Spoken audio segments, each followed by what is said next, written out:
د رسول الله صلی الله علیه وسلم امتی دا د سلمان خان حرامزاده په شکل باندې ځان جوړي، د یو اکټر په شکل ځان جوړي، د یو ډم په شکل باندې ځان جوړي، د یو حرامزاده موسیقي والا مایل کافر سره په شکل ځان جوړي، د خپل نبی شکل ته ځان جوړول د ګران دي. لهذا عزیزانو دا خبره مې نن د دې لپاره شروع کړې ده چې د یهودو کم اعمال دي چې الله موږ ته دا وایي چې ستاسو په دشمنانو کې در ټولو خطرناکه دشمن یهود دي، چې دا اوس اسرائیل ورته وایي دومره 50 لک 2 لک 6 لک کسان لا نه دي ټولې نړۍ ته ډم راچول، دا خطرناکه دشمنان دي.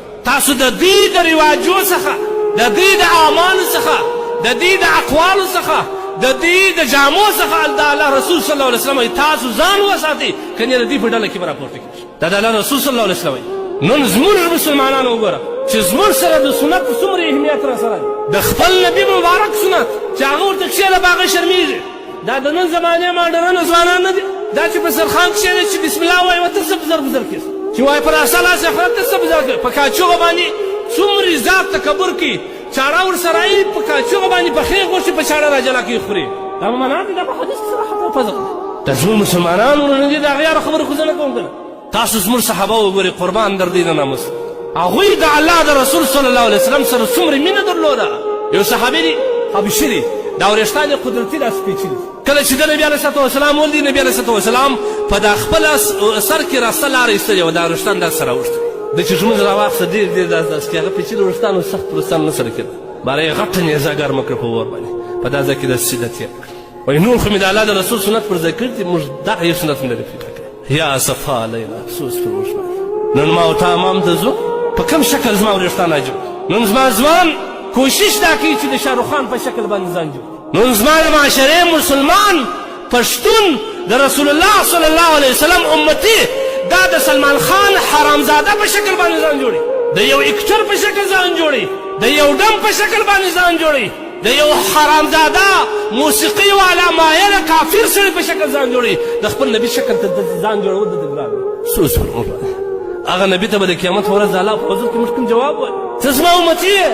نبي علیه صلات وسلام وایي واورئ ځوانانو، د الله رسول صلی الله علیه وسلم فرمایي کله چې بنده ومړ په کوم حال کې د قیامت په ورځ به هغه حال کې راپورته کېږي، په دغه شکل به د الله رسول صلی الله علیه وسلم ته ولاړ.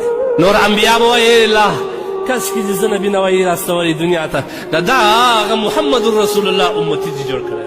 ټول انبیا به نفسي نفسي، آدم نفسي نفسي، نوح نفسي نفسي، ابراهیم نفسي نفسي، اسماعیل نفسي نفسي، یونس نفسي نفسي، بیا عیسی، موسی، داود، دا ټول به د نفسي نفسي نارې وایي د قیامت په ورځ.